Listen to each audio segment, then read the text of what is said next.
본 방송에서 제공하는 투자 정보는 투자 판단에 대한 조언입니다. 방송에서 제공하는 주식의 가치, 가격 상승 및 가격 하락에 대해서는 방송사에서 보장하지 않습니다. 네, 안녕하세요. 해외선물 신세계 MC 김은혜입니다. 자, 오늘은 화요일 저녁입니다. 갈수록 커지는 변동성 그리고 연말 시장에서 어떻게 대응하셔야 될지 궁금하실 텐데요. 저희 신세계와 함께 하시면서 그 전략 돌파구 챙겨가 보시길 바라겠습니다. 자, 지금 무료로 다운로드 받으실 수 있는 방법 먼저 안내 도와드리고 있습니다. 9명의 마스터가 여러분들을 기다리고 있는데요. 지금 바로 설경제TV 홈페이지에 들어오셔서 신세계 배너 버튼만 눌러주시면 저희 신세계 무료로 다운로드 받으실 수가 있으니까요. 지금 바로 실행해 보시길 바라겠습니다. 자, 그리고 저희가 1부와 2부 2시간 동안 여러분들을 찾아가고 있는데요. 1부에서는 이슈 점검 시간, 그리고 2부에서는 시청자 여러분께서 보내주신 문자 상담과 전화 상담을 집중적으로 해드리고 있습니다. 자, 오늘도 전화와 문자 그리고 유튜브 실시간 채팅방 열어놓고 있는데요. 전화 주실 때는 서울전화 02-3153-2611번, 2612번 두 대의 전화가 준비되어 있습니다. 그리고 문자 보내실 때는 샵 0082번으로 보내주시면 저희 마스터님과 함께 꼼꼼한 상담도 도와드리도록 하겠습니다. 자, 그리고 유튜브로 저희 방송 시청하고 계시는 분들은 유튜브에 들어오셔서 설경제TV를 검색을 하시면 바로 실시간 시청도 가능하고요. 그 안에 채팅방도 활용할 수 있으니까요. 많은 활용해 보시길 바라겠습니다. 아울러 저희 신세계 1부에서 제공되는 정보는요. 상품의 가치와 수익률을 보장하지 않습니다.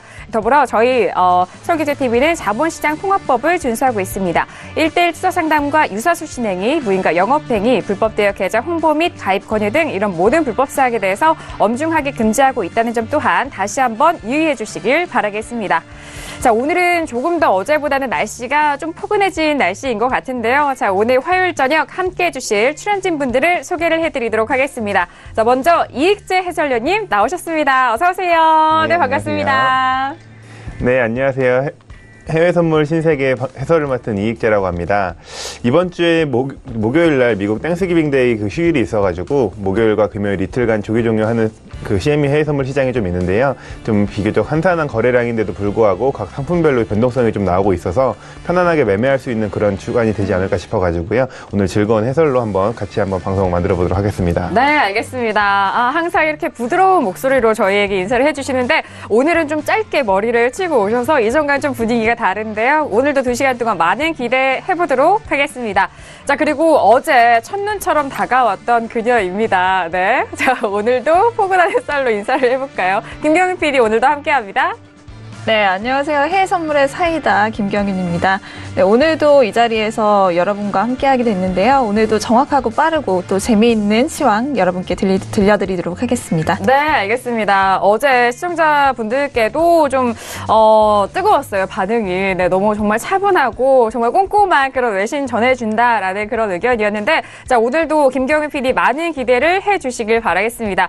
자, 화요일 저녁인데요. 앞서서 해설위원님이 말씀을 해주셨듯이 이번 주는 또 땡스 기빙데이가 예정되어 있는 만큼 열린 장 안에서 집중을 그 어느 때보다도 잘 해야 되는 장이 아닐까 싶습니다. 오늘 중점적으로 해외 선물 전략 짜 주실 마스터님 궁금해 하실 텐데요. 오늘의 마스터를 먼저 화면 통해서 영상으로 소개합니다.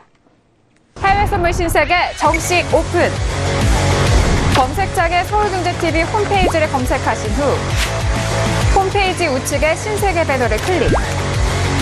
아래 다운로드 버튼을 눌러 신세계를 설치 후 실행하세요.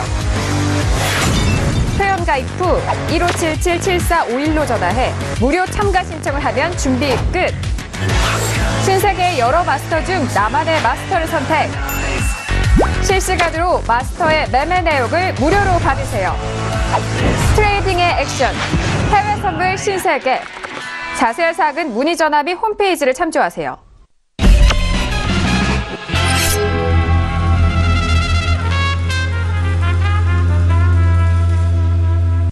네, 오늘 함께할 마스터는요, 해외 선물의 어린 왕자, 네, H스템 마스터님입니다. 어서 오세요. 네, 반갑습니다. 네, 인사 말씀 들어볼까요? 제가 생각보다 나이가 많은데, 일단, 여기 방금 전에, 네.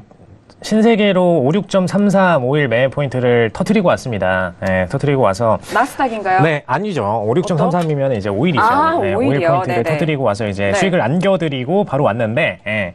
저번 주 금요일에 제가 또 따뜻한 또 불금을 보내게 해드렸죠. 맞아요. 예, 그래서 오늘 장도 이렇게 스타트가 좀 좋게 끊어져서 예, 회원 지금 시청자분들께 예, 좀 괜찮은 화요일이 되지 않을까, 예, 되지 않을까 싶습니다. 네, 알겠습니다. 맞아요. 지난주 금요일 마무리를 아주 훈훈하게 그리고 따뜻하게 수익으로 또 시청자분들을 안겨주셨는데 자, 오늘은 또 어떤 활약으로 또 시청자분들에게 큰 선물을 주실지 기대가 되는 부분입니다. 그리고 뭐 시작하기에 앞서서도 크루돌에 대한 부분 매매 포인트 잘 짚어드렸으니까요. 이미 또 받아보신 분들은 네, 아주 기분 좋게 시작을 할 수가 있겠고요. 그리고 무엇보다도 저희 방송 안에서도 실시간 리딩으로 포인트들 잡아주시니까 꼭 계속해서 시청해 주시길 바라겠습니다. 자, 이렇게 오늘 에듀시스템 마스터님 이렇게 만나봤는데요. 자, 지금 시각이 11시가 넘어가고 있고요. 오늘 이슈 점검하기 전에 개장 전부터 들려오는 속보가 있다고 하는데 그 속보 김경훈 PD가 전달을 해드린다고 합니다. 김경훈 PD 어떤 속보 있나요? 네, 지금 한 4가지 정도 속보가 올라오고 있는데요. 하나하나 짚어보도록 하겠습니다. 첫 번째 속보는 미국 10월 경기 선행지수가 발표가 됐습니다. 1.2% 정도 상승한 걸로 나와 있고요. 월가 예상치는 상회한 것으로 드러났습니다. 네. 또 다음 속보로는 22총재, 어제 이제 우리 시간으로는 어제지만 이제 이분들의 시간으로는 오늘이겠죠. 22총재 연설에서 지금까지 자산 가격 거품은 없었다. 자산 가치 평가 역사적 평균 부근이다라고 밝힌 바가 있습니다. 네. 또 다음 속보입니다. 블랙록 쪽에서의 분석인데요. 금 보유를 줄여라. 미 세제 개편과 달러 상승을 대비해야 한다라는 속보가 올라왔습니다. 또 다음은 ING 쪽에서 나온 분석입니다. 유로화에 대한 이야기인데요. 유로화는 독일 정치적인 리스크 문제에도 보건력을 보일 것이다라는 분석이 올라오고 있네요. 네, 알겠습니다. 일단 미국의 10월 경기 선행지수는 월가 예상치를 상회하면서 조금 더 긍정적인 부분이 짚어져 있고 또 22쪽에서는 자산 가격에 대해서 거품이 없다라는 부분은 자산 가치 평가 역시나 뭐 지금 긍정적이다라는 분석을 다시 한번 확인을 하고 있는 것 같습니다. 그리고 금에 대해서는 이전과 다르게 매력도가 계속해서 떨어지는 부분을 꼬집고 있는데요. 자, 이 부분에 대해서는 가격대 어떻게 거래가 될지 또 기추가 주목이 되고요. 그리고 유로화에 대해서는 역시 상방 쪽으로의 열린 의견이라는 점 속보 내용 통해서 분석 도와드렸습니다. 자, 이렇게 속보도 알아봤고요. 오늘 출연진 분들과 어떤 이슈를 다뤄볼까요? 오늘의 퓨처스 이슈 토크 화면 통해서 이슈들 확인합니다. 네, 오늘의 퓨처스 이슈 토크입니다. 먼저 첫 번째 이슈는 S&P 500입니다. 재료 부족 속에 추수감사절 특수 기대감으로 상승을 이어오고 있다라는 이슈인데요. 자, 오늘 탄력이 좋습니다. 현재 2,591포인트 넘어서면서 0.36% 강보합 움직이고 있습니다. 자, 두 번째 이슈는 앞서서 속보로 알아본 유로 FX입니다. 독일 정치적 리스크 부각의 하락 추세로 변경이 됐다라는 부분인데 반등을 이어오는 듯 싶었으나 이전에 1.18 가격대를 찍고 난 후 계속적으로 하락하고 있는데요. 잠시 후 분석해 보도록 하죠. 자, 세 번째 이슈는 크루드오일입니다. 오는 30일 오펙 회의를 앞두고 혼조세를 보이고 있다는 부분인데 자, 고점에 대해서 계속적으로 제약이 가고 있는 가운데 하방 쪽으로는 어떤 가격대인지 오늘도 짚어보도록 하죠. 자, 마지막 이슈는 앞서서 속보 내용 알아본 골드입니다. 달러 상승에 따른 하락이 발생하고 있는 부분입니다. 현재 1276달러까지 다시 조정을 받았고요. 어제 센 음봉이 나왔기 때문에 오늘의 매매 포인트 어느 때보다도 중요하겠네요. 네, 오늘도 이렇게 4가지 이슈 준비를 했고요. 이슈 알아보기 앞서서 현재 시장 흐름 어떻게 흘러가고 있는지 현재 시세 살펴보시죠. 자, 앞서서 이슈 시간에도 가격대 짚어봤습니다. S&P는 2,591.50포인트로 현재 세게 움직임이 나오고 있는데요. 0.36% 강보합이고요. 그리고 나스닥 역시도 강한데 S&P 비교해서는 소폭 작은 움직임입니다. 5,924포인트 움직이고 있고요. 자, 그리고 유로 FX 같은 경우에는 1.17375달러로 약보합권 유지되고 있습니다. 자, 그리고 골드 같은 경우에는 어제 1290달러를 넘어서는 흐름이었는데요. 다시 1280달러가 깨지면서 1276.3달러 거래되고 있습니다.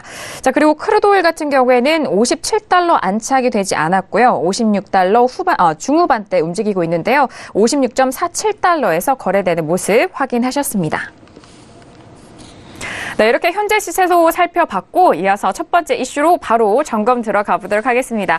자, 첫 번째 이슈는 바로 S&P 500입니다. 최근에 어제장에도 음봉으로 마감을 했지만 아랫꼬리를 달고 올라와주는 모습입니다.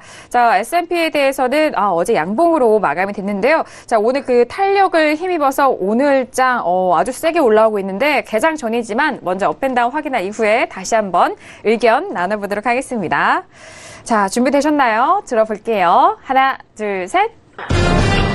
네, 저도 업이고요. 김경윤 PD도 업이고 해솔님도 업입니다. 하지만 마스터님은 역시나 오늘도 기대가 되는 부분으로 네, 반반의 의견을 주셨는데 자, 그렇다면 김경윤 PD 앞서서 계속해서 의견 들어볼까요? 네, 일단 외신 소식 먼저 전해드리겠습니다. 미국 CNBC 쪽 소식으로 이제 시작을 하겠는데요.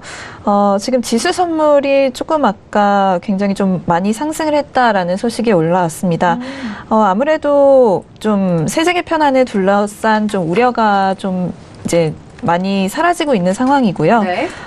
지금 실적 시즌이 거의 마무리가 되고 있는 상황이기는 합니다만 오늘도 개장 전에 이제 캠벨스프 또 달러트리 이런 기업들이 실적을 발표를 했고 또 달러트리라는 기업은 우리나라로 보시면은 그 1,000원짜리 물건 많이 파는 네. 그런 가게랑 비슷하다라고 보시면 되는데 실적이 굉장히 잘 나왔다고 합니다. 그래서 네. 이 부분이 좀 주가와 또 증시에도 영향을 미치고 있는 것 같고요.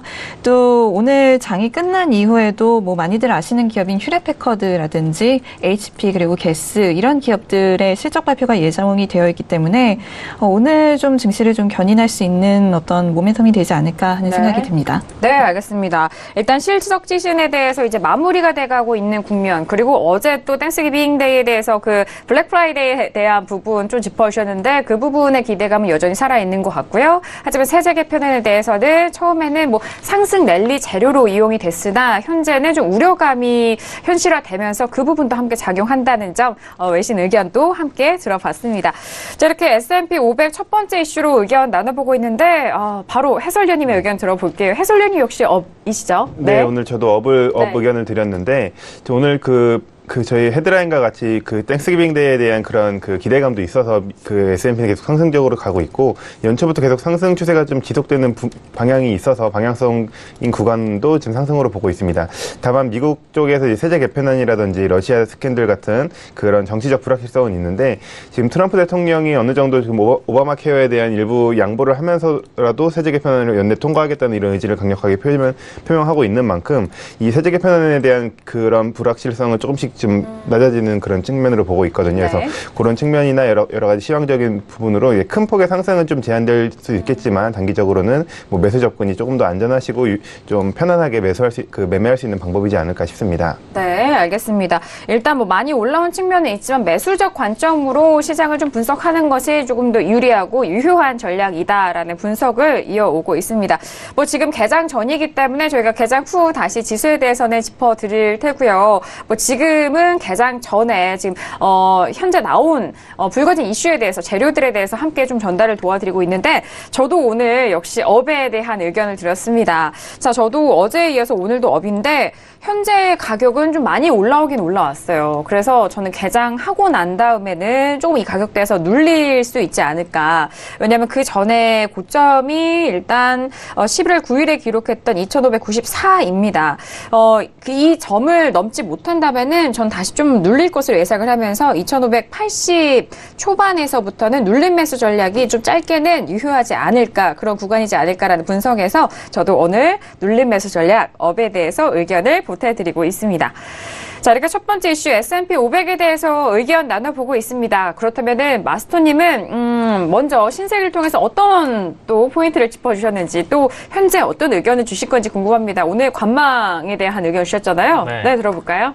일단 저는 S&P는 오늘장에는 매수 포인트들밖에 안 드리고 나왔습니다. 그래요? 그리고 일단 전 블랙락의 분석들을 좀 존중하는 편인데 블랙락이 일단 달러 가치 상승 그리고 세제 개편에 대한 부분까지 얘기를 했다는 부분은 S&P 상방 쪽으로 보고 있다라고 종합적으로 얘기를 하실 수가 있습니다. 왜냐? 달러 가치 상승이 된다라는 거는 일단 주가 가치도 동일하게 상승 가능성이 높다라고 보실 수 있기 때문에 상방 쪽으로 보시는 게 맞는 상태이고요. 다만 지금 추수감사절을 앞두고 물량 청산이 나올 가능성이 높습니다. 그렇죠? 네, 이틀 동안의 물량 청산이 이제 메인장 기준으로 해서 나올 가능성이 높기 때문에 그 물량 청산을 고려하실 때 굳이 지금 포인트에서 매수 베팅을 하시는 것보다는 추수감사절이 끝나고 나서 매수 베팅을 이어가시는 게 좀 더 깔끔한 매매가 되신다라고 말씀을 드립니다. 네, 일단 상방 쪽으로 이미 신세계에서도 보내주셨다고 하니까 네.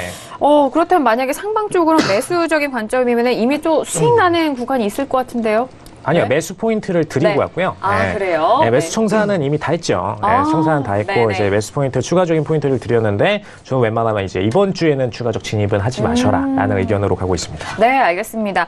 일단 좋은 종목 안에서도 시기가 참 중요합니다. 그 시기와 좋은 종목이 맞았을 때 정말 긍정적인 수익으로 이어가실 텐데요. 현재 구간은 그렇게 매력적인 전략 구간이 아님을 다시 한번 말씀해 주셨고, 왜냐하면 네. 이게 네. 상품 선물일 경우에는 사실 매수 매도 베팅에 대해서 양쪽 방향의 베팅 물량이 청산이 들어가면 될 텐데 일단 S&P나 뭐 나스닥 등은 증시 기준, 현물 기준의 상품이기 때문에 매수 비중이 압도적으로 높을 수밖에 없죠. 그래서 이런 물량에 대한 청산 포인트를 고려하실 때 그런 단기적 메인장에서의 매도 추세 부분을 리스크 관리상 빠져나오셔야 된다. 네. 그래서 추수감사절 전에 그냥 같이 기관들과 동일하게 기관들이 그날 안 합니다. 매매를 거래를 안 하기 때문에 같이 그냥 빠져나오시는 게 좀 더 이롭게 매매를 하실 수 있다라고 말씀을 드립니다. 네, 기관이 또 좀 큰 매집 구간이 고민이 되는 구간은 또 개인 투자자분들이 조심을 하셔야 되는 구간이기도 해요. 그 부분을 또 다시 한번 짚어주신 것 같은데 추수감사절 전후로 매매 포인트도 함께 좀 길게 바라보시길 바라겠습니다. 네, 자, 추가적으로 네네. 지금 좀 장기적인 관점에서의 전망에 대한 분석이 네네. 올라와서 좀 전해드리려고 하는데요. 역시 동일하게 미국 CNBC에서 와튼스쿨의 이제 파이낸스 프로페서 이제 제레미 시겔이라는 분과 인터뷰한 내용입니다. 오, 네. 네, 이분은 지금 지수를 굉장히 좀 고점이다라고 생각을 하고 계신다고 네. 말씀을 하셨고요. 내년 전망을 말씀을 했는데 아마 이제 올해 올라온 것에서 한 10% 정도 뭐 좀 차이는 있을 수 있겠지만 그 정도는 하락으로 좀 예상을 하고 계신 것 같습니다. 내년에 이제 전망을 봤을 때 한 번 정도 더 이제 지수가 올라가는 계기가 있을 수 있겠는데 그게 아마 이제 법인세 인하일 네네. 것이다. 하지만 그거 이외에는 별다른 이제 지수가 올라갈 만한 재료가 없기 때문에 올해 올라갔던 게 뭐 제가 듣기로는 한 15% 정도라고 알고 있는데 여기서 한 10% 정도 미끄러져 내려오지 않을까라고 오. 전망을 하고 있다는 네. 기사가 올라왔네요. 네, 이제 연말로 다가서면서 이런 장기적인 뭐 리뷰라든지 그런 미리 전망에 대한 글이 참 많습니다. 미국 시장에 대해서는 올해 15% 정도 상승을 한 만큼 이 거품에서 10% 거품을 좀 덜어내고 내년에는 5% 그런 뭐 상승세만 유지가 될 것이다라는 부분이고요. 그리고 뭐 법인세에 대한 세제 개편안이 단 하나의 재료일 뿐 그 이상의 뭐 상승 랠리를 이끌어갈 만한 재료가 좀 소멸이 되었다라는 그런 전망도 함께 전달을 도와드리고 있습니다. 자, 이제 뭐 지수에 대해서 큰 장기적으로 바라볼 수 있는 눈까지 저희가 기사 속보 전달을 도와드렸는데 자, 이어서 두 번째 이슈로 넘어가 보도록 하겠습니다. 자, 두 번째 이슈는 유로 FX입니다. 유로 FX 역시 최근에 금과 같은 좀 동일함과 또 같은 흐름도 이어가고요. 그리고 달러에 대해서도 영향을 많이 받고 있는데 달러가 최근에 올라오는 만큼 유로 FX 다시 미끄러 내려가고 있습니다. 1.17410 달러 거래가 되고 있는데요. 자, 먼저 업앤다운 확인한 이후에 다시 한번 유로에 대해서 방향 설정해 보도록 하죠. 자, 들어봅니다. 하나, 둘, 셋. 네. 김경훈 PD 홀로 지금 업에 의견을 주셨고, 그리고 저희 모두 이제 다운을 들은 것 같은데요. 자, 뭐, 유로 FX에 대해서는, 네, 해설위원님 먼저 들어볼게요. 네, 일단은 뭐 다 시세를 보셔서 아시다시피 네. 어제 같은 경우에 이제 개파락하는 출발이 있었잖아요. 그래서 네. 독일의 연립정부 그 구성이 실패됐다는 그런 협상이 결렬됐다는 그런 뉴스 때문에 그 하락으로 좀 큰 하락을 세게를 보였고요. 그 이후에도 계속적으로 이제 독일의 정치적 불확실성이 계속 불거지고 있어서 하락하는 추세가 단기적으로 지속되는 부분이 있어서 이 추세적으로도 좀 하락 추세로 베팅하는 게 좀 맞는 것 같고, 이 지금 최근에 이제 그 시장에서는 드라기 총재의 이런 테이퍼링 발언이라든지 이런 것들을 좀 기대하고 있는데 반해서 최근 계속적으로 이어지는 드라기 총재의 발언에서 계속적으로 이제 통화 완화라든지 이제 낮은 인플레이션율을 계속적으로 지적하면서 그쪽에 대한 통화 완화를 뭐 네. 계속적으로 진행할 수 있다 이런 식으로 계속 얘기하는 부분이 유로화의 하락세를 단기적으로 좀 지속될 수 있는 그런 모습인 것 같아요. 물론 장기적으로 봤을 때 미국 금리 인상이라든지 뭐 FOMC의 그 ECB의 그 금리 재정 정상화라든지 이런 부분에 있어서는 추세가 좀 달라질 수는 있겠지만 단기적인 추세라든지 이런 추세적으로 봤을 때는 어느 정도 좀 하방 그 베팅이 조금 더 유효하지 않을까 그렇게 보고 있습니다. 네, 알겠습니다. 하방 베팅이 조금 더 유리한 시장이다라는 부분인데 또 팀 셰르파 안에서 통화시장 담당을 하고 계시잖아요.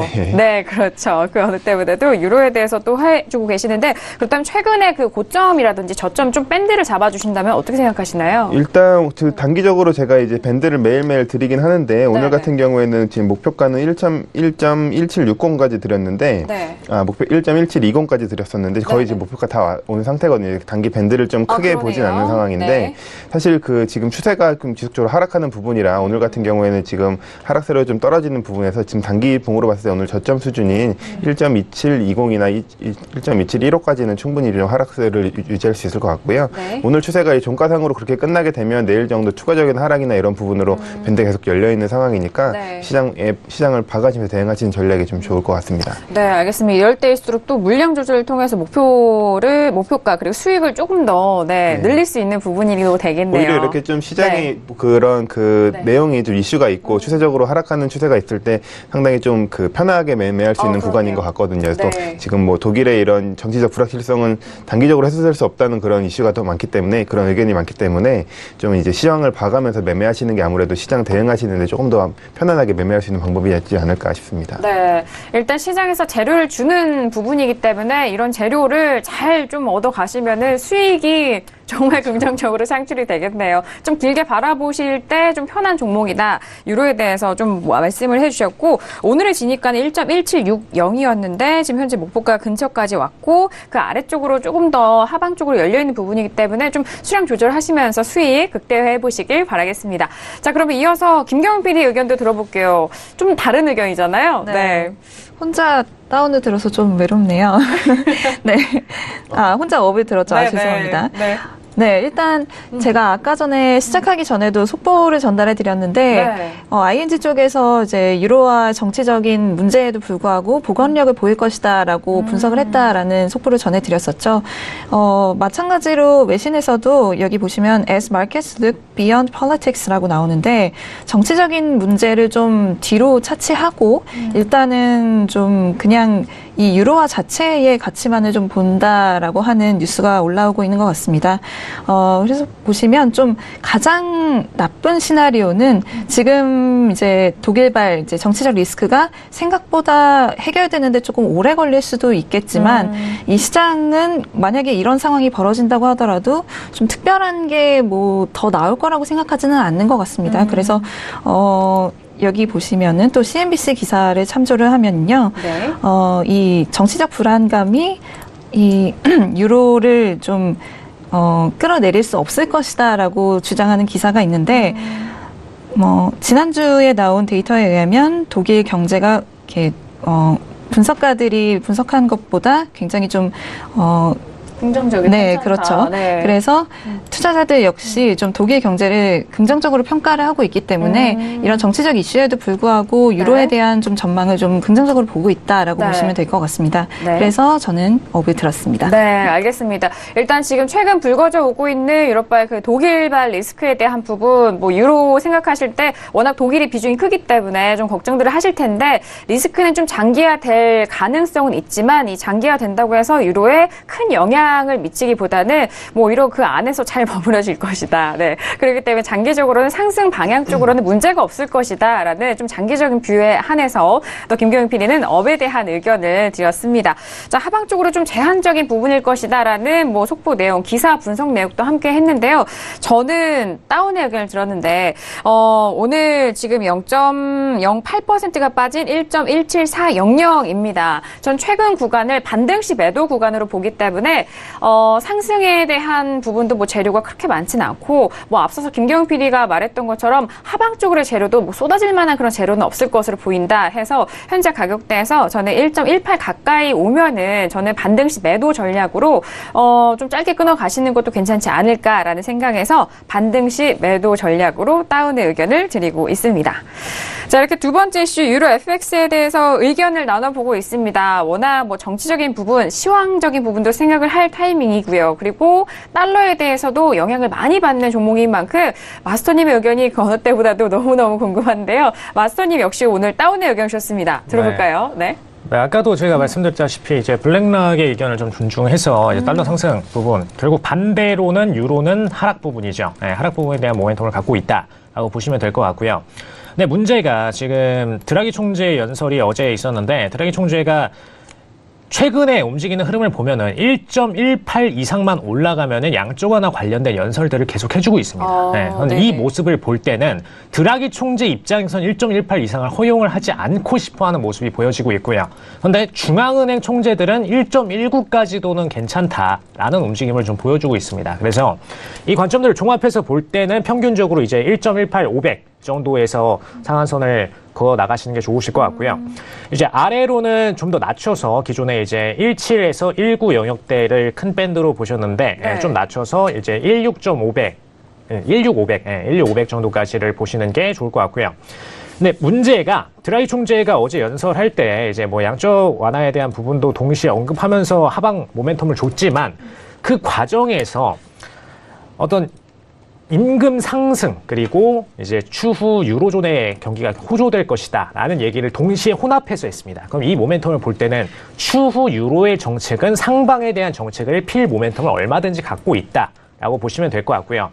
그래서 추후에 이제 1.16, 500 500 정도까지 떨어져 주면 이제 상방에 대한 정책들을 하나하나 펴 나가면서 하방 모멘텀을 우리는 낮춰갈 수 있다. 하방 모멘텀의 속도를 천천히 내릴 수 있다라는 모멘텀 부분을 얘기해줬다라고 보시면 될 것 같습니다. 근데 왜 그 얘기를 해줬냐라고 종합해 보시면은 최근에 유로가 강하방 한번 추세를 보였었죠. 강하방. 네, 강하방을 한번 보였었는데 이때 이후에 이제 뭐 중앙은행들 그리고 기업들이 굉장히 좀 볼멘 소리를 많이 했었습니다. ECB가 지속적으로 하방에 대한 압박을 줬기 때문에 이 부분의 모멘텀이 결국에는 반영이 됐으나 너무 빠른 속도가 아니냐라는 얘기가 있었기 때문에 이 모멘텀을 제시를 한 거죠. 경기 호조세로 가고 있고 그리고 임금 상승에 대한 대안이 있다. 그래서 우리에게는 충분히 이 속도를 천천히 제어시킬 브레이크 장치가 있기 때문에 현재 상태에서 하방에 대한 이슈를 털어도 괜찮다라는 입장에서 하방 이슈를 내놓았다라고 보시면 될 것 같습니다. 네, 알겠습니다. 일단 밴드가 좀 하향 조정이 됐네요, 마스터님. 아래쪽으로 밴드는 1.16500으로 조금 더 밴드가 하향 조정됐다는 점, 말씀을 도와드리도록 하겠습니다. 그리고 뭐 시황적인 이슈도 잠시 후에 가장 후 유로 FX 다시 한번 짚어드릴 테니까요. 잠시 후도 기대 많이 해주시길 바라겠습니다. 자, 지금 두 번째 이슈까지 알아보고 있는데 저희가 이슈 점검을 1부에서 이렇게 해드리고 계속해서 시청자님께서 보내주신 문자와 전화 상담을 저희가 계속해서 받고 있습니다. 샵 0082번으로 보내셔도 되고요. 현재 뭐 물린 포지션이라든지 뭐 접근 가능한 그런 종목들 궁금하신 부분에 있어서는 뭐 자신의 계약수 또는 종목 그리고 가격대까지 꼼꼼하게 적어서 보내주시면 오늘 출연진 분들과 함께 상세한 답변 도와드리도록 하겠습니다. 자, 이렇게 두 번째 이슈까지 알아봤는데요. 이어서 세 번째 이슈도 알아보도록 하죠. 자, 세 번째 이슈는 바로 크루드 오일입니다. 자, 크루드 오일 최근 많은 고민이 있으실 종목 같아요. 현재 56.53달러로 자, 어제는 아래 꼬리를 지지가 되면서 음봉 마감이 했는데요. 어제 종가는 56.38달러고요. 저가는 56달러가 깨졌습니다. 55.75달러 찍고 난 이후 다시 56달러 중후반대에서 안착이 됐는데 현재는 다시 56.54입니다. 자, 지금 시점에서 어떤 전략이 유효할까요? 먼저 업앤다운 확인한 이후에 다시 한번 의견 나눠보도록 하겠습니다. 자, 들어볼게요. 하나, 둘, 셋. 네. 지금 뭐 김경윤 PD 뭐 다운이고요. 마스터님 반반이신가요? 네. 각도가 좀 달랐어요.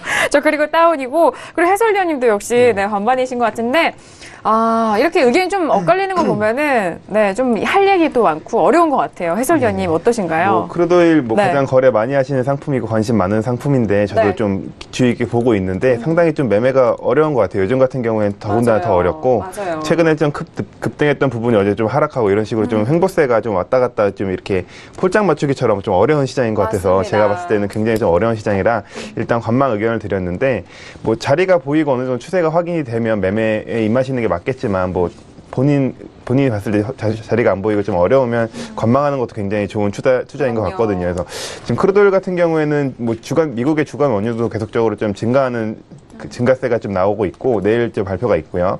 그리고 지금 중동 쪽 불안도 좀 잠잠해지는 상황이라 뭐 여러 가지 이슈가 언제 터질지 모르는 그런 상황인 것 같고요.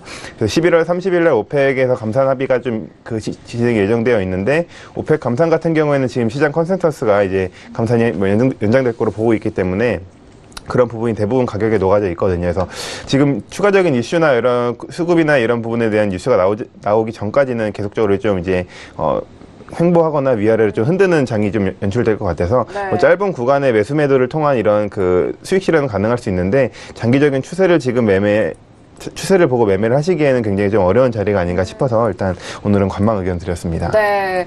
일단 정말 흐름이 이도 저도 아니고 너무 출렁거리면은 매매를 좀 안 하시는 것, 이 종목에 대해서 접근 안 하시는 것도 자신의 리스크, 자산을 지키는 방법이다. 또 하나의 포지션 관망에 대해서 또 말씀을 해주셨는데, 자, 그래요. 뭐 일단 이벤트가 오기 전에 그 부분에 있어서는 좀 출렁거린 흐름 안에서 이벤트 후 좀 접근 가능하시기도 하겠습니다. 그 부분에 대해서 좀 의견을 남겨주셨고요. 그리고 원유 재고량에 대해서는 계속적으로 증가를 했는데 벌써 내일 원유 재고 발표 날이네요. 그에 앞서서 현재 흐름 또한 좀 관망하시는 것도 괜찮지 않을까라는 의견까지 정리를 도와드렸습니다. 자, 그렇다면 크루드 오일에 대해서 김경현 PD도 의견을 좀 들려주시죠. 어떤 의견이시죠? 네. 저는 이번에는 이라크 쪽에서의 소식을 좀 들고 와봤습니다. 네네. 이라크가 좀 오펙에게 골치를 썩게 하고 있다라는 왜 기사가 올라왔는데요. 지금 이제 이라크가 오펙의 계산상에서는 좀 와일드 카드 중에 하나로 꼽히지 않을까라는 분석입니다. 이라크 같은 경우에는 이제 오펙 내에서 두 번째로 원유를 많이 생산하는 산유국으로 알려져 있는데요. 원래 이제 이라크 같은 경우에 한 해 내내 지속적으로 생산 쿼터를 넘어서는 생산을 해왔습니다. 근데 지난 10월에 이제 키르쿠크 지역에서 분쟁이 발생하면서 이 생산량이 굉장히 급락을 했었는데요. 이 갈등이 지금은 뭐 잠잠해지고 있는 동안이라고는 합니다만은 이 갈등이 없었던 때와 비교했을 때는 지금은 한 생산량이 40% 정도 줄어들었다고 하니까 꽤 많이 줄어든 상태인 거죠. 네, 그래서 이제 오펙의 입장에서는 이제 감산 합의 연장을 하는 이제 그 회의를 앞두고 얼만큼 할당량을 줘야 되나 또 얼만큼 연장을 해야 하나 이거를 지금 고민을 하고 있을 텐데 이걸 어떻게 해야 할지 지금 이라크 때문에 좀 고민을 많이 하고 있는 상황이라고 합니다. 네. 그래서 이 화면을 좀 보시면요. 네. 이게 감산 목표치고 이 노란색으로 돼 있는 부분이 지금 감산에 성공한 그런 국가라고 보시면 되겠습니다. 그래서 이 회색으로 돼 있는 부분은 이제 감산을 좀 이만큼 못한 국가들이라고 보시면 되겠고요. 네, 여기는 이제 오펙 국가들이고 이 밑에 보시면 논오펙 국가들입니다. 그래서 사실 이렇게 감산 협의를 한다고 해서 그대로 이렇게 이행을 하지는 않는다는 거를 좀 보시면 알 수가 있겠는데요. 네. 그래서 이 이라크 같은 경우에는 지금 감산을 제한받는 거를 이들 자체가 원한 적이 없었고 또 잠재적인 생산량을 그냥 최대화해서 우리는 우리 오일을 많이 팔고 싶다 뭐 이런 입장인 것 같습니다. 그래서 이런 불확실성 때문에 오펙으로서는 내년도에 원유 수요와 공급을 맞추는 데에서 좀 골머리를 썩고 있다라는 입장이고요. 이런 것 때문에 좀 감산 합의가 되더라도 이게 성공적으로 진행이 될지 저는 좀 회의적인 입장이기 때문에 다운을 들었습니다. 네, 알겠습니다. 일단 최근에 저희 신세계를 통해서 속보 내용이 이렇습니다. 비오펙 국가가 오펙으로 흡수될 가능성에 대해서 항상 좀 말씀을 드렸는데, 왜냐하면 미국 셰일 업체에 좀 대비해서 좀 함께 모아가겠다, 이러는 의견이 계속해서 나왔거든요. 표를 보셔도 알겠지만, 비오펙과 그리고 오펙 국가 안에서 감산 시행률이 이렇게나 또 다르고, 그리고 앞으로 이라크에 대해서 좀 불확실성이 좀 커지는 만큼, 감산 합의와 그리고 시행까지 계속적으로 합의가 조금 더 안 된다면은 가격 조정도 좀 어려울 것 같고, 그렇다면은 그 이유는 그 원인이 또 이제 미국 가격 대비해서 경쟁력도 또 떨어지기 때문에 참 좀 안 좋은 그런 좀 약간 비관론적인 그런 부분이 전달이 될 것 같은데, 그 부분까지 좀 챙겨 가시면서 시황에 대해서는 좀 깊게 넓게 좀 바라보시길 바라겠습니다. 자, 크루드 오일에 대해서 지금 세 번째 이슈 점검을 점검을 해보고 있습니다. 김경윤 PD에 대한 의견도 들어보고 있는데요. 자, 지금 현재 32분이 지나가고 있는 시각입니다. 잠시 후에 저희가 개장도 말씀드리겠고 크루드 오일 정리되는 대로 개장 상황 말씀을 도와드릴게요. 저도 역시나 오늘 다운의 의견을 들었는데 저는 최근에 고점을 넘기지 못하는 부분에서 좀 힌트를 얻고 싶습니다. 고점에 대해서 시도를 계속적으로 했는데 오히려 고점이 낮아지고 있는 상황이거든요. 그래서 저는 57달러 가까이 오면은 매도 모아가자라는 생각에서 현재 지금 56.58인데 56달러 후반대까지 좀 간다면은 그 부분에서 매도로 진입하시는 것도 괜찮지 않겠나라는 생각에서 매도에 대한 의견 그리고 다운에 대한 의견을 드리고 있습니다. 자, 이렇게 세 번째 크루드 오일에 대해서 함께 알아보고 있는데요. 바로 마스터님의 의견도 들어보도록 하죠. 마스터님은 또 반반 들으셨나요? 네. 네. 지금 방금 전에 저희 피디님께서 보여주셨던 이제 감산 자료 이 부분이 좀 궁금하실 분들이 많을 것 같아서 그럼요. 네, 방금 신세계로 쏴드렸습니다. 링크를. 네, 그렇기 때문에 신세계 프로그램 다운로드 받으셔가지고 에이지 시스템 팔로우 하셔서 지금 방금 보셨던 감산 자료 확인하시면 되겠고요. 일단 제가 중립을 튼 이유는 간단합니다. 지금이 적정 오일 단가다라고 평가했기 때문에 지금 현재 상태에서 굳이 상하방에 대한 베팅 포인트를 드리지 않았던 거고요. 추수감사절이 있기 때문에 거래 물량이 잠기겠죠, 이틀 동안. 그러면 저희 거래일이 안 남았습니다. 이제 하루밖에 안 남았기 때문에 실질적으로 차트가 강하게 움직일 만한 모멘텀이 별로 주어지지 않을 거다라는 관점에서 지금 중립적 의견을 드렸고요. 차트적 관점에서만 말씀을 드리자면 아까 저희가 56.33 매수 단가를 들여서 수익 청산을 완료를 했어요. 그래서 지금 매 포인트를 한번 좀 보여드리면서 말씀을 드리자면 56.33죠. 56.33에서 진입 포인트를 드렸었고 지금 제가 짧게 매수 청산을 좀 드렸는데 네. 원래 이제 정확하게 차트 평가상 목표가는 여기 고점, 고점인 56.68까지를 잡아가시는 게 딱 맞습니다. 그런데 네네. 문제는 여기까지 오기가 굉장히 힘든 상태였는데 지금 올라가고 있는데요? 56.68을 점 찍고 떨어졌어요. 목표가 그래요? 청산을 했습니다. 기관들이 네네. 다 여기까지. 네. 여기까지 올라갈 모멘텀이 부족함에도 올려서 점 찍고 청산을 했다는 거는 충분히 매수에 대한 모멘텀이 있었다는 거죠. 그리고 저희 56.33에서도 밀릴 수 있었는데 점 찍고 올라갔다. 이거는 굉장히 매수에 대한 모멘텀이 강했기 때문에 발생한 부분이기 때문에 일단 금일장에 있어서는 차트상에서 매수 관점의 차트 모멘텀이 강하다라고 보시면 되겠고 적정 단가를 왜 제가 60을 지나고 있는데 이 단가를 왜 적정 단가로 평가를 했냐 하면 저번 주 일단 베이커리즈 굴착장비수 부분이 어떻게 됐죠? 중립으로 똑같이 나왔습니다. 변화량이 없었습니다. 그럼 이 모멘텀을 보실 때는 저번 주 평균 단가 보시면 5, 6대 초반입니다. 평균 단가 5, 6대 초반 정도로 보실 수가 있는데 그리고 토요일장 직전에 5, 6대 중반 정도까지 좀 올려서 베이커리즈 굴착장 매수를 맞이를 했죠. 그런데 중립이 나왔습니다. 그럼 뭐죠? 5, 6대 초반대에서는 추가적으로 생산량을 올릴 만한 모멘텀이 부족하다라는 거죠. 근데 이 부분을 확인 사살을 한 번 더 한 주를 해줘야 추가적 상승을 올릴 수가 있습니다. 왜냐?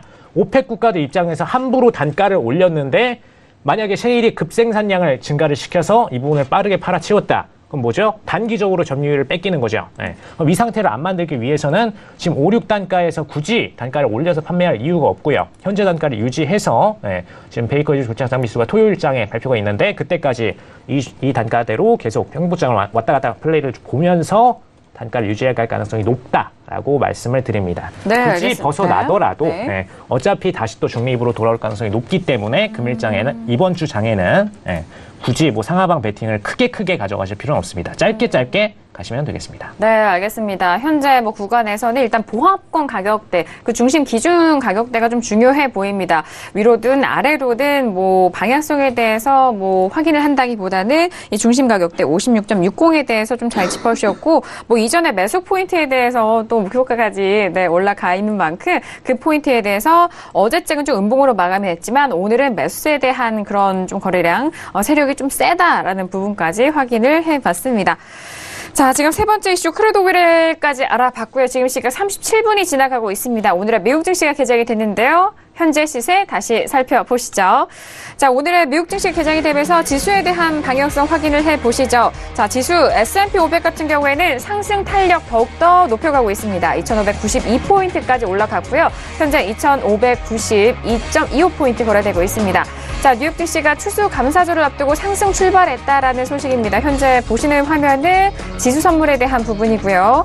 본장 역시 상승 출발했다라는 소식입니다. 자, 나스닥 같은 경우에는요, 역시나 상승폭 지지가 되고 있는데요. 자, 5,924포인트 거래가 되고 있습니다. 자, 6,351포인트 그리고 거래가 되고 있는데요. 자, 그리고 지금 유로 FX도 보도록 하죠. 유로 FX는 지금 보합권까지 다시 한번 올라오는 부분인데 1.17455달러에서 거래가 되고 있습니다. 자, 그리고 골드도 확인하시죠. 자, 골드 상승으로 돌아서면서 현재 1,280달러 다시 돌파합니다. 1,281.4달러 거래가 되고 있고요. 방금 전에 알아본 크루드 오일도 역시 확인합니다. 56.59까지 올라오면서 중후반대 가격대 노려보고 있는데요. 전거래일 대비해서 0.37% 강보합권 유지가 되고 있습니다.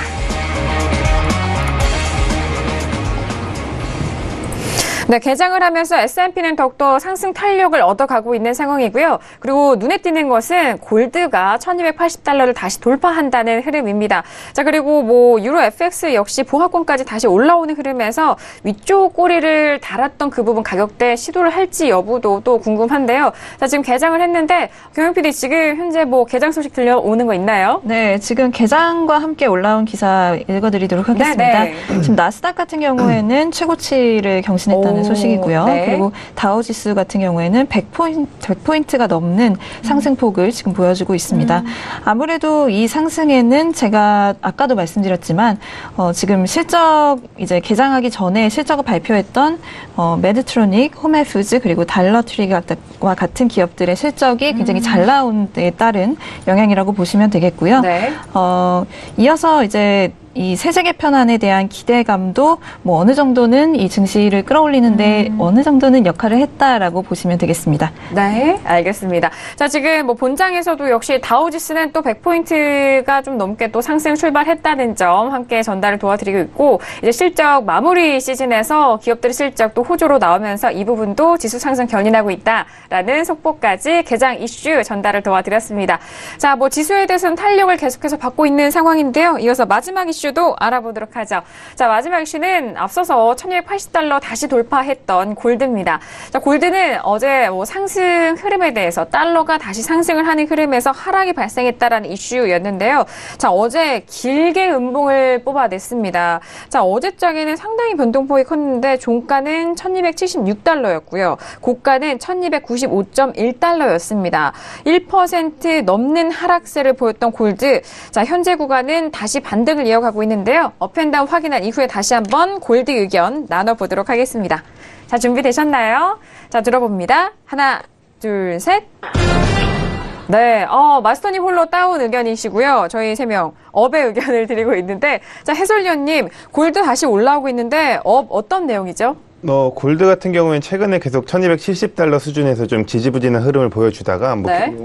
월요일부터 월요일과 큰 변동폭이 좀 있었거든요. 그래서 어제자 뉴스 같은 경우에 지금 네. 트럼프 대통령이 북한을 테러 지원국으로 지정하면서 이런 지정학적 불확실성도 계속적으로 지금 늘어나는 것 같고, 추가 도발 쪽도 어느 정도 좀 예상이 되는 상황에서 좀 상승하는 모멘텀이 나오는 것 같고요. 네. 골드 같은 부분은 최근 크게 좀 긴 시간 동안 좀 횡보했던 부분이 좀 그 저점을 좀 올려가는 그런 추세가 이어지는 것 같아서 지금 1,280 수준에서는 좀 매수 관점으로 접근하셔도 좋을 것 같아서 매수 의견 드렸고, 달러 같은 경우도 오늘 조금 조정받는 모양이 나오고 있어서 그런 그 여러 가지 지표들을 봤을 때 좀 상승 방향 베팅이 좀 유효하지 않나 보여지고 있습니다. 네, 알겠습니다. 최근에 안전자산에 대한 골드보다 이런 여러 요인 속에서 뭐 상품군으로 움직이는 골드의 모습이 조금 더 돋보이는 최근 골드의 성격이 아닐까 싶습니다. 1,280달러 부근에서는 매수 접근이 유효한 가격대이기 때문에 뭐 앞서서 뭐 북한에 대한 리스크 뭐 그 부분에 있어서, 그리고 달러 인덱스가 잠시 주춤하는 조정하는 저항권이죠.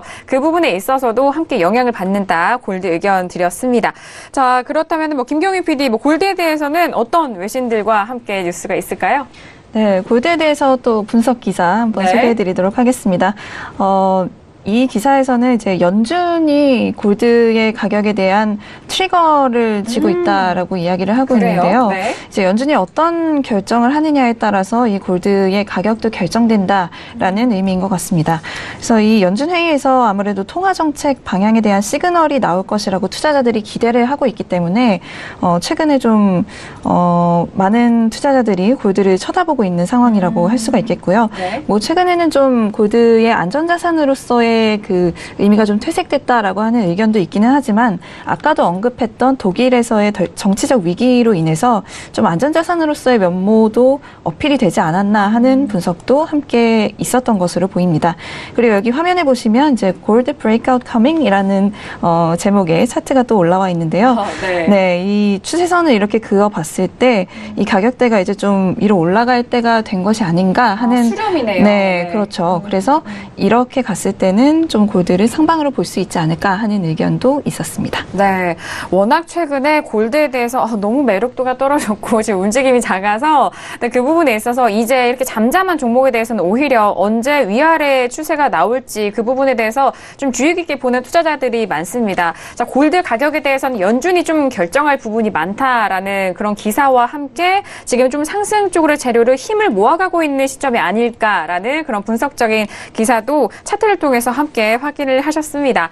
자, 이렇게 김경윤 PD 의견까지 들어봤고요. 저도 역시 오늘 업에 대한 의견을 드렸는데, 자, 금 같은 경우에는 최근 유로와 함께 가는 부분도 있더라고요. 유로가 지금 다시 올라오는 부분에서 금도 역시 같은 흐름일 것이다라는 생각이고요. 골드 같은 경우에는 밴드가 뭐 작았어요. 그 제한적이었는데 점점 위쪽으로 시도 돌파를 하는 것으로 보아해서 저도 좀 위쪽으로 밴드 조정을 좀 했는데, 그래서 $1280 초반 또는 1279 뭐 후반대에서 매수 접근에 대해서 1290 안까지는 좀 매수 베팅 유효하지 않을까라는 생각에서 골드 업에 대한 의견을 드렸습니다. 자, 마지막 네 번째 이슈 골드에 대해서 알아보고 있습니다. 자, 그렇다면 마스터님은 골드에 대해서 어떤 의견이신지 바로 들어볼게요. 혼자 좀 다른 의견이신 것 같은데. 네. 네네. 지금 반등 보이고 있는 거는 뭐 간단합니다. 지금 앞에 부분에서 매집 단가 구간이 지금 75.9에서 77.7, 딱 이 정도 사이 구간 안에 있었기, 77.5네요. 77.5까지의 구간 사이에서 매집 구간이 있었기 때문에 네. 75.9 최저 매집 단가죠. 최저 매집 단가에서 점 맞고선 반등 포인트를 주고 있는 부분이고요. 이제 간단히 얘기해서 매도 물량들을 쭉 끌고 왔는데 이 물량에 대한 청산 포인트, 그리고 청산 포인트 중간에 매수 방향의 매집이 살짝 있었는데 이 포인트에 대해서 다시 내려오니까 재반등이 나왔다 정도로만 해석을 하시면 될 것 같고요. 네. 아까 말씀드렸다시피 블랙락의 의견을 존중을 좀 많이 하는 편입니다. 왜냐하면 네. 지금 어제장 보시면은 강매도 방향으로 떨어뜨렸죠. 물론 이제 드라기 총재 연설 부분도 영향을 미쳤지만 강매도 방향으로 떨어뜨렸는데 이 상태에서 메인 세력들은 매도 방향의 움직임을 좀 많이 고려를 하고 있다라는 걸 체킹을 하실 수가 있고요. 네. 지금 커버링은 오늘장에 들어가겠죠. 어제 매도에 대한 커버링은 좀 들어갈 겁니다. 들어가겠지만 실질적으로 블랙락 비롯해서 대규모 기관들 중심으로 매도 방향의 방향성을 보고 있다면은 이 상태에서 굳이 반대 방향의 베팅을 하시기보다는 차라리 저희 금리 인상 제가 항상 2주 전 정도부터 금리 인상 가능성이 높아질 때 골드가 하방으로 갈 가능성, 모멘텀이 높다라고 계속 말씀을 드렸죠.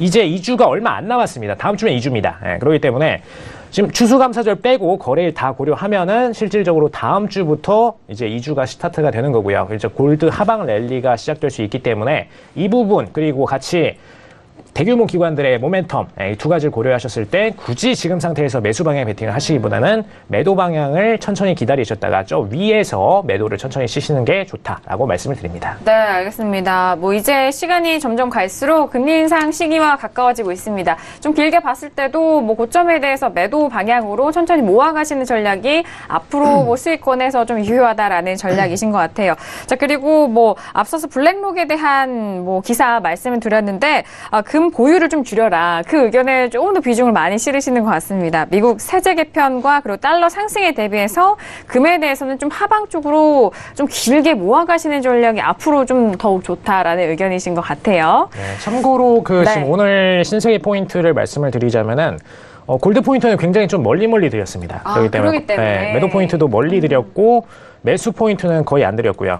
그렇기 때문에 지금 모멘텀을 단기적으로 매도 추세로 가실 생각은 하지 마시고요. 제가 아무리 매도 사인을 드렸다고 하더라도 오늘장 커버링의 구간이 맞습니다. 오늘장 커버링을 어제 매도에 대한 커버링을 들어가야 되는 날이 맞고 네. 충분히 올라왔을 때 매도를 한 개씩 진입시켜서 매도 방향에 대한 장기 베팅을 들어가시는 게 좋다라는 의견을 드리는 겁니다. 네, 알겠습니다. 역시나 뭐 신생의 포인트 안에서도 좀 길게 좀 매도 관점으로 좀 봐주신 것 같아요. 저희가 의견을 말씀드린 내용에 대해서 좀 시기와 그런 전망에 대해서 구분을 하셔야 할 필요가 있습니다. 좀 장기적으로 바라보는 뷰인지 또는 데이 트레이딩 관점으로 오늘 좀 포지션에 대해서 짚어드리는지 그 부분을 좀 말씀을 도와드리고 있는데요. 자, 마지막 네 번째 이슈 골드까지 함께 알아본 상황입니다.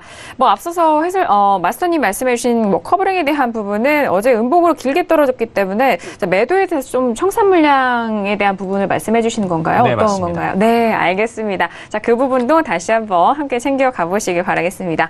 자, 이렇게 오늘 1부에서 4가지 이슈 점검을 해봤는데요. 뭐 마지막으로 다시 한번 현재 시세 정리를 도와드리도록 하겠습니다. 자, 지금 이제 개장을 하고 이제 20분이 가까워지는 시간이기도 합니다. 자, S&P 같은 경우에는 이 상승세 계속 유지가 되고 있는 상황이고요. 나스닥이 조금 더 강하게 올라오고 있는데 0.80%까지 올라온 상황입니다. 6,367.75포인트 거래가 되고 있는 상황이고요.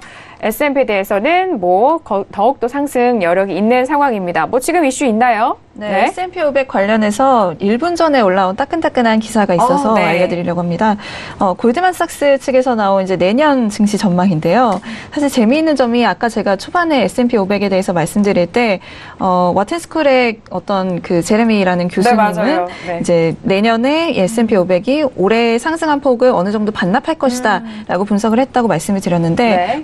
골드만삭스에서는 또 반대의 입장으로 지금 바라보고 있는 것 같습니다. 네. 그래서 내년인 2018년에도 이 증시 랠리는 이어질 것이다라는 전망을 지금 가지고 있는 것으로 보이고요.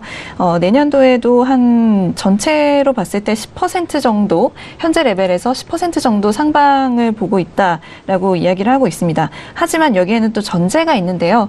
이 상원에서 이 세제 개편안 통과에 실패할 경우에는 이 증시가 한 5% 정도 빠질 것이다라고 예측을 하고 있습니다. 네, 알겠습니다. 정말 다양한 접근이죠. 네, 마스터님. 네, 부가 설명을 좀 드리자면은 네네. 이제 상원에 대해서 당연히 세제 개편안이 통과하지 못했을 때는 상원 모멘텀이 부족한 건 맞죠. 근데 이제 상방에 대한 모멘텀을 지금 내놨는데 골드만삭스가 지금 골드만삭스랑 교수들의 입장이랑 좀 비교를 드리자면은 교수들은 원래 증시 상승, 위험 자산의 상승에 대해서 좀 부정적인 의견이 많습니다. 그런데 반대로 얘기를 드리자면 골드만삭스는 위험자산 투자의 대표주자입니다. 네. 그렇기 때문에 위험자산 투자를 과거에 2008년 경제 위기 때도 가장 위험하게 패를 돌렸던 친구들 중 하나죠. 네. 그래서 그런 성격을 좀 고려하셔서 중립적으로 양쪽의 의견을 다 수렴하셔서 평균치를 보시는 게 좋겠다라고 좀 말씀을 드립니다. 네, 알겠습니다. 다양한 의견에서 그 다음의 전망을 바라볼 수가 있습니다. 정답은 그 누구에게도 없는 것 같은데 일단 중요한 것은 시청자분들이 이런 정보 그리고 분석 같은 전망에 대해서는 다 좀 재료들을 잘 적절히 취하셔서 그 다음 전략으로 똑똑하게 나아가시는 것이 가장 현명한 것이 아닐까라는 생각입니다. 자, 지금 1부에서 다양한 이슈 점검과 함께 미국 증시 개장에 대한 뉴스도 전달을 도와드렸습니다. 다양한 종목에 대해서 저희가 말씀을 드렸는데요. 잠시 후 2부에서는 시청자 여러분께서 보내주신 문자와 전화 상담 위주로 저희가 시간 이어가 보도록 하겠습니다. 자, 그리고 신세계를 통해서 여러분들 앞에서 에이지스템 마스터님이 여러분들을 위해서 신호 보내드렸다고 하죠. 그 신호를 지금 바로 만나보실 수가 있습니다. 서울경제TV 홈페이지에서 신세계 배너 버튼 눌러주시면 바로 무료로 다운로드 가능하고 받아보실 수가 있으니까요. 지금 바로 또 참고를 해보시길 바라겠고요. 자, 샵 0082번과 전화 열려 있습니다. 서울전화 02-3153-2611번과 2612번 두 대 전화도 준비되어 있으니까요. 잠시 후에 많은 전화와 그리고 문자 상담 보내주시길 바라겠습니다. 자, 1부에서 말씀드린 내용에 대해서는 상품의 가치와 수익률을 보장하지 않는다는 점 다시 한번 유의해 주시길 바라겠고요. 저희는 잠시 후 2부에서 다시 뵙도록 하겠습니다. 감사합니다.